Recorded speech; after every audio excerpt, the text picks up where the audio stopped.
I will promise you this, that if we have not gotten our troops out by the time I am president, it is the first thing I will do. I will get our troops home. We will bring an end to this war. You can take that to the bank. Well, President Obama has ordered 17,000 more American troops to Afghanistan. It's the first stage of a build-up that will eventually see 60,000 U.S. troops deployed to the country. The U.S. president has revealed his plan for Afghanistan, escalating the war at the fastest possible pace. It is in our vital national interest to send an additional 30,000 U.S. troops to Afghanistan.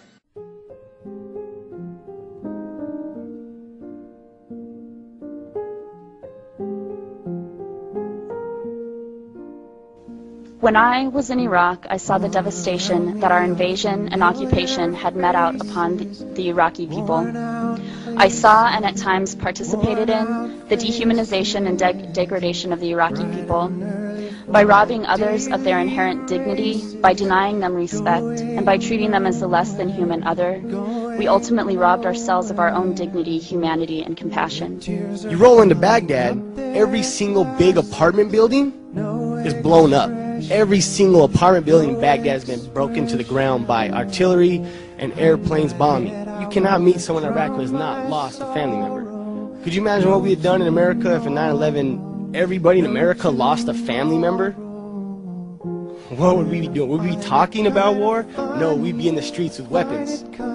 And so people talk about, oh, these people killing American soldiers in Iraq, they're terrorists. Not terrorists, they're wearing sandals. And they got an AK. And they got 14-year-old boys building bombs to kill these American soldiers because we killed their family. People just don't wake up and want to go kill people. I was ordered multiple times by commissioned officers and non-commissioned officers to shoot unarmed civilians if their presence made me feel uncomfortable. The primary loyalty is not to democracy or to the flag or to America or to the Iraqi people or to the rule of law. It is to each other's safety at the expense of everything else. There is a cost to this war, and this cost is being paid in American blood, in my soldiers' blood, and that is not okay. From my perspective, it didn't seem to make any sense what we did. We didn't accomplish anything. A few months after I was there, I mean, a lot of things weren't sitting right with me. The command structure, the missions that we were getting didn't make any sense. We were going after people, Mujahideen or Muj, and they didn't have any idea which ones were the right ones. We're kicking in the wrong doors, terrifying children, helicopters screaming over their heads at night, and I was trying to calm the women and children while the men were dragged and separated out and completely humiliated in front of their families. 9/11 was a lie, I know it. We're soldiers, we know it. And on March 21st of 2003, my military service was hijacked in an unconstitutional order to invade the sovereign nation of Iraq. This is a slap in the face to every service member who feels used because he was told he was going to go fight for his country and then was sent to go kick in the doors of innocent people unprovoked in the middle of the night to draw fire into their house so that we might have somebody to shoot back at. If the media was not biased, this film would be shown here so that you could then make a decision. Show them both sides of the story and then let the human being make the decision whether they want their kids there or not. Don't show me one side and say it's patriotism, it's courageous. Nothing I did in Iraq was courageous. I brought fear into people's homes. I traveled with a .50 caliber weapon every single day and slept with a pistol underneath my pillow. Tell me what is so courageous about that. And I tried hard to be proud of my service, but all I could feel was shame. And racism could no longer mask the reality of the occupation. These were people, these were human beings. I've since been plagued by guilt anytime I see an elderly man, like the one who couldn't walk, who he rolled onto a stretcher and told the Iraqi police to take him away. I feel guilt anytime I see a mother with her children, like the one who cried hysterically and screamed that we are worse than Saddam as we forced her from her home. I feel guilt anytime I see a young girl, like the one I grabbed by the arm and dragged into the street. We were told we were fighting terrorists. The real terrorist was me, and the real terrorism is this occupation.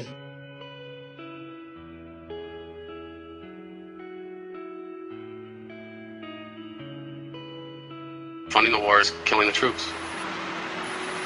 I mean, if you really think about it, it's really, really blatantly obvious. And it's really stupid that we have to say this. But we do. We have to get down to basics. We have to break it down Barney style, as we say. When I joined the military, I raised my hand and said that I would protect the Constitution of the United States and its people, and against foreign and domestic enemies. But guess what? I did not raise my hand to protect private companies like KBR and put my life on the line so they can make a buck.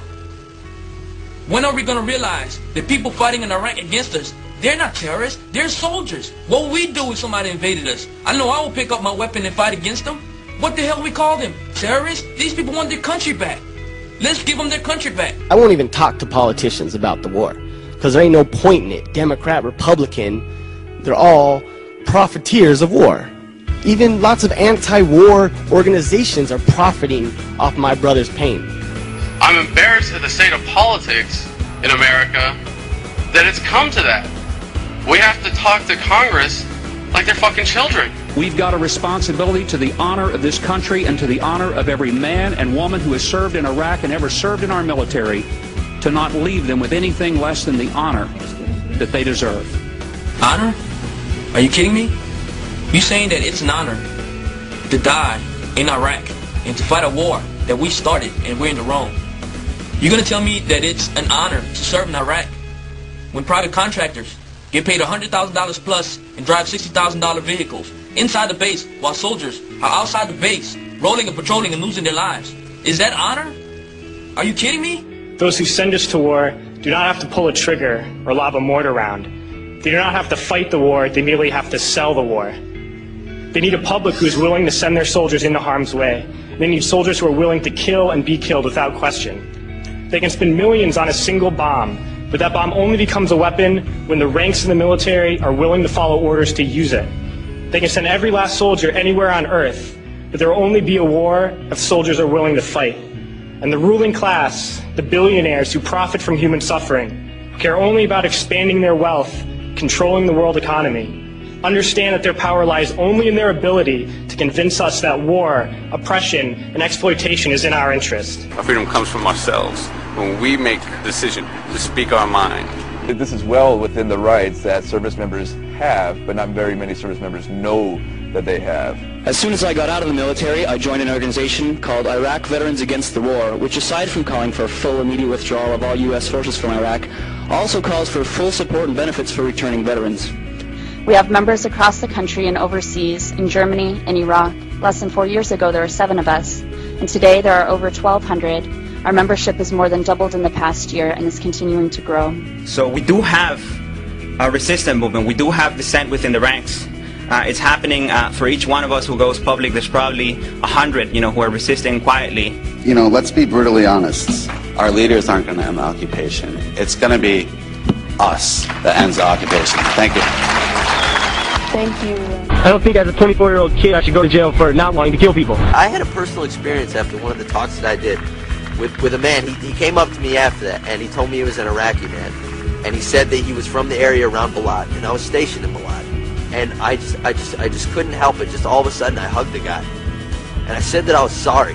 That I was so sorry. And I ended up crying right there to this perfect stranger. And he told me it was okay. He told me it was okay. And that was redemption. To me, it's this phenomenon that we're witnessing is actually a natural evolution. And any time you organize human beings to come together to use violence as a way of conflict resolution, you will have a breakdown of that organization. Peace is not a political process, and it's certainly not a militaristic process. I refuse to participate in the Iraq occupation. The real enemies are not in some distant land. They're not people whose names we don't know and cultures we don't understand. The enemy is people we know very well and people we can identify. The enemy is a system that wages war when it's profitable.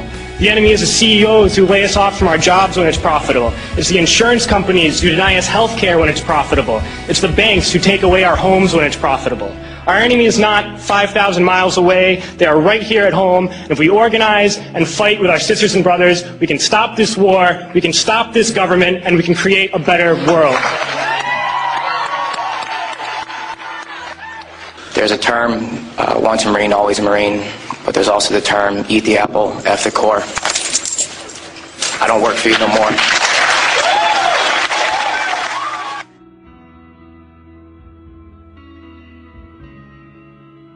This society is so greedy, we're willing to go to war. We're willing to go places and send these big metal machines that kill people and fuck people up just so we can make more money. I mean, I've heard it argued, and argued successfully, that our society runs on war.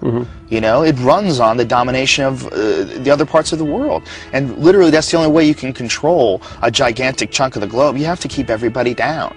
You know, and that's what our society is based on as far as our globalization, you know, schematic that's been laid out by all these Republicans and all these Democrats and all these people that, you know, are pretending to be our leaders and pretending to look for. None of these people have had these experiences. None of these people feel connected to everybody. They're still, even the best ones are still operating within a very old framework. And a framework that's set up by ignorance. It's a foolish framework. The idea that it should be okay to go somewhere and engage in war to protect a society that wants to go places and engage in war. That's insane. That's insane. Because you're saying, I mean, that's automatically saying that the lives of the people here are worth more than the lives of the people everywhere else. And they're all one thing. They're all exactly the same.